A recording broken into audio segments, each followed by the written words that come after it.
សេះប្រណាំងនៅឆ្នាំ1929ផ្លូវសម្រាប់ធ្វើដំណើរតាមត្រើយខាងកើតនៃដងទន្លេមេគង្គសំដៅទៅកាន់ភូមិរអាងក្រោមឃុំរអាងស្រុកកំពង់សៀមខេត្តកំពង់ចាមដែលជាភូមិមួយស្ថិតនៅផ្នែកខាងជើងនៃខេត្តនេះគឺផ្លូវនោះនៅតាមបណ្ដោយដងទន្លេមេគង្គតែម្ដងបច្ចុប្បន្នផ្លូវលំតូចមួយនេះបានរសាត់បាត់រូបរាងព្រោះតែការបាក់ស្រុតដោយអំណាចកម្លាំងទឹកទន្លេមេគង្គអស់ទៅហើយប៉ុន្តែនៅចំនួនសាធារណរដ្ឋខ្មែរនាដំណាក់កាលដែលលោកអិនតាំងជាអភិបាលខេត្តកំពង់ចាមផ្លូវមួយថ្មីទៀតដែលចម្ងាយប្រហែល52ម៉ែត្រពីជ្រាំងទន្លេត្រូវបានបង្កើតឡើងមកដល់ឆ្នាំ2003ក្រោមការជំរុញនិងឧបត្ថម្ភពីសម្ដេចនាយករដ្ឋមន្ត្រីហ៊ុនសែនផ្លូវថ្មីនេះត្រូវបានកសាងថ្មីដោយមានចាក់កៅស៊ូនិងមានកម្ពស់ប្រហែល6-7ម៉ែត្រពីទឹកទន្លេមេគង្គនារដូវទឹកសម្រស់ជាហេតុធ្វើឲ្យផ្លូវមិនអាចលិចទឹកបាននៅរដូវទឹកចំនួននោះឡើយ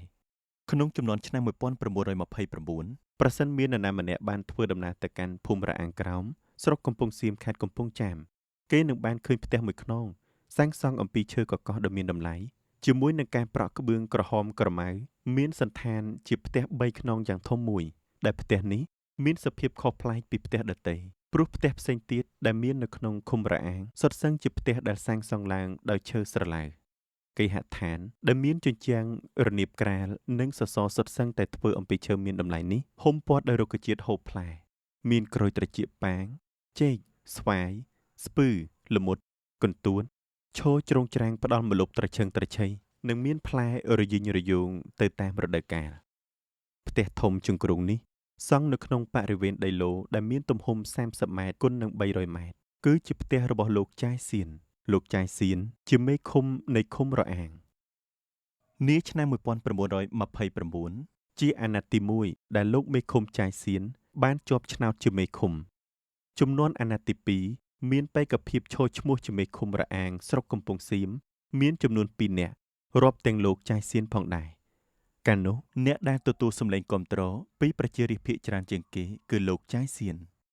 អាណត្តិរបស់មេឃុំមានរយៈពេល4ឆ្នាំលុះដល់អាណត្តិទី3យើងឃើញមានអ្នកឈរឈ្មោះជាប់ជាបេក្ខជនឃុំរអាងកើនឡើងដល់ទៅ3នាក់ដែលក្នុងចំណោមនោះមានលោកចាយសៀនម្នាក់ដែរដូចគ្នានឹងអាណត្តិទី2ដោយសារតែសកម្មភាពបម្រើប្រជាពលរដ្ឋយ៉ាងល្អប្រសើរពោពេញដោយភាពក្លាហានរបស់លោកចាយសៀនជាមេឃុំក្នុងការបង្ក្រាបបកពួកចៅប្លន់ឬចៅលួចគោក្របីលួចទ្រព្យសម្បត្តិរបស់មនុស្សក្នុងឃុំជានិច្ចកាលតែងទៅនាំមកនូវជ័យជំនះលើពួកប្រកបរបរទុច្ចរិតទាំងនោះរហូតនាំមកដល់ឃុំរអាងទៅមូលនៅភាពសុខសាន្តស្ងប់ស្ងាត់ពីសកម្មភាពក្រុមមិនសុចរិតទាំងអស់នោះបង្កឲ្យអារម្មណ៍បងប្អូនអ្នកស្រុកទទួលបាននូវភាពសុខដុមរមនាទើបលោកចាយសៀនក៏ទទួលបានការគ្រប់គ្រងនៅសម្លេងភាគច្រើនក្នុងការកាន់ភារកិច្ចជាមេឃុំរអាងនាអាណត្តិថ្មីជាបន្តបន្ទាប់នៅមានគុណសម្បត្តិពិសេសម្យ៉ាងទៀតគឺនាសម័យនោះលោកចាយសៀនជាមនុស្សចេះប្រដាល់យ៉ាងខ្លាំងពូកែព្រោះថាលោកបានសិក្សាចេះនៅវិទ្យាសូរដំបងដូច្នេះបើទោះបីជាមនុស្សចេះប្រដាល់ចំនួន5នាក់មកប្រកួតជាមួយគាត់ក្នុងពេលតែមួយក៏គេទាំង5នាក់នោះមិនអាចមកប្រយុទ្ធជាមួយគាត់ឈ្នះបានឡើយការដែលលោកមេឃុំចាយសៀនមានផ្ទះសាងសង់ពីឈើមានតម្លៃមានដីចម្ការចំនួន60ហិកតានិងមានដីស្រែប្រហែលចំនួន10ហិកតាដែលមានដីចម្ការនៅភូមិហានជ័យចំនួន50ហិកតានៅភូមិរពាក់ក្នុងឃុំត្រៀនមានដីចម្ការចំនួន10ហិកតាមានដីស្រែចំនួន10ហិកតាមានគូលីបម្រើចំនួន3នាក់ហើយក្រុមគ្រួសាររបស់លោកមេឃុំមិនបានធ្វើស្រែចម្ការដោយខ្លួនឯងទេគឺគាត់បានជួលមនុស្សឲ្យមកធ្វើស្រែចម្ការទាំងនោះជាជំនួសកម្លាំងរបស់គាត់និងគ្រួសារអ្វីទាំងអស់ដែលបានបង្ហាញប្រាប់អំពីជីវភាពធូរធាររបស់គាត់គឺមិនមែនកើតមកអំពីអំណាចបុណ្យស័ក្តិជាមេឃុំនោះទេការពិតលោកចាយសៀនមានរបបផ្សេងពីមុខតួនាទីមេឃុំបន្ថែមគឺលោកជាដង្ខៅឈើទោះជាលោកមេឃុំមានទ្រព្យសម្បត្តិអាចចាត់ទុកជាអ្នកធូរធារមួយរូបតែលោកជាមនុស្សមានចិត្តសប្បុរសចិត្តទូលាយចាយវាយដៃធំតែងតែមានការជួយសង្គ្រោះដល់អ្នកក្រីក្រលំបាកនៅក្នុងឃុំជារឿយៗដោយមិនរើសមុខទង្វើដ៏ល្អប្រពៃពោពេញដោយភាពមេត្តានិងមនុស្សធម៌ជាមួយការទទួលខុសត្រូវក្នុងតួនាទីរបស់លោកមេឃុំចាយសៀនបង្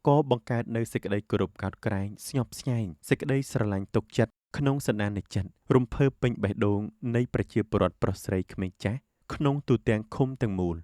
ដោយពុទ្ធពិសិដ្ឋបានចែងថាធ្វើល្អរមែងបានល្អពិតជាមិនប្រឆាចនៃដើមមែនជាការពិត ការបើលោកមេឃុំល្អរាស្ត្រត្រូវតែស្រឡាញ់ហើយសក្ខីភាពនៃការស្រឡាញ់របស់ប្រជារាស្ត្រមកលើមេឃុំគឺជារង្វាន់ពិសិដ្ឋតបជូនមកដល់លោកមេឃុំល្អនោះគឺតាមរយៈសម្លេងគាំទ្រក្នុងការដែលធ្វើឲ្យលោកចៃសៀនទទួលបានជោគជ័យក្នុងការបោះឆ្នោតធ្វើជាមេឃុំនៃអាណត្តិទី3នេះជាបន្តទៀតលោកមេឃុំចៃសៀនបានជាប់ឆ្នោតជាមេឃុំដល់ទៅ4អាណត្តិដោយនៅក្នុងអាណត្តិទី4គឺមិនមានបេក្ខជនណាមកឈរឈ្មោះប្រជែងជាមួយលោកមេឃុំទៀតឡើយមេឃុំល្អរូបនេះបានជាប់ឆ្នោតទទួលតំណែងជាមេឃុំរហូតទាល់តែលោកអស់ជីវិតលាចាកលោកយើងតែម្ដងនាឆ្នាំ1929ដែលត្រូវនឹងឆ្នាំមមីខែអាសាឍថ្ងៃអង្គារ15កើតវេលាម៉ោង19យប់ភរិយារបស់លោកមេឃុំចៃសៀន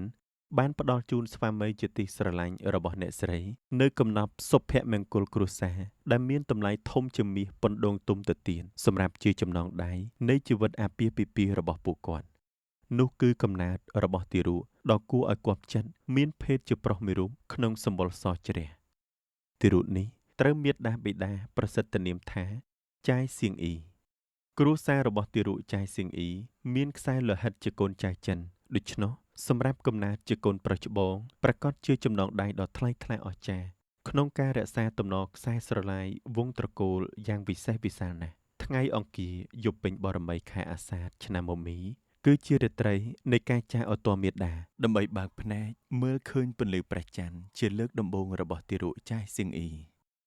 សម្រាប់ក្មេងដែលកើតចំថ្ងៃអង្គារចាស់តែងតែចំណាំថាជាថ្ងៃរឹងហើយរឹកពីវេលាពិសេសសម្រាប់ទារកចាយសៀងអ៊ីប្រសូតគឺចំថ្ងៃពេញបរមីជាថ្ងៃដែលព្រះសម្មាសម្ពុទ្ធទ្រង់អនុញ្ញាតឲ្យព្រះភិក្ខុសង្ឃទូទាំងពិភពលោកបវរណាចូលកាន់ព្រះវស្សាចំនួន3ខែទៀតផងបើតាមក្បួនព្រហ្មជាតិការកើតឆ្នាំមមីគឺមានសត្វសេះជាតំណាងធាតុភ្លើងកណ្ដាលអាកាស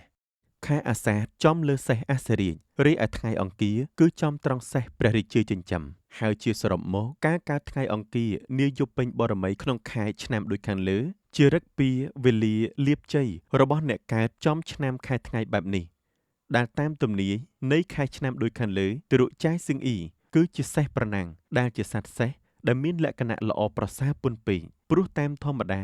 មានសេះច្រើនបែបយ៉ាងសម្រាប់តំណាងឲ្យអ្នកកើតឆ្នាំមមីដូចជាអ្នកកើតឆ្នាំមមីចំថ្ងៃច័ន្ទជាសេះទេវតាចិញ្ចឹមមានវាសនាសុខអ្នកកើតឆ្នាំមមីចំថ្ងៃពុធជាសេះសាធារណៈអ្នកកើតចំថ្ងៃសុក្រជាសេះកំព្រាស្លាប់មេអ្នកកើតចំថ្ងៃសៅរ៍ជាសេះប្រគ្រីវលាក់និងលាក់តែសេះប្រណាំងជាសេះល្អមួយក្នុងចំណោមសត្វសេះតំណាងឆ្នាំមមីទាំងនោះប្រហែលជាក្បួនទារបស់ចាស់បុរាណខ្មែរមានភាពត្រឹមត្រូវមែនហើយព្រោះថាក្នុងឆ្នាំ2002លោកអុកញ៉ាចាយសៀងអ៊ីបានទទួលកិត្តិយសដោយព្រះរាជក្រឹត្យតែងតាំងពីព្រះករុណាព្រះបាទសម្ដេចព្រះនរោត្តមសីហនុឲ្យលោកមានងារជាអុកញ៉ានាថ្ងៃទី11ខែមីនាឆ្នាំ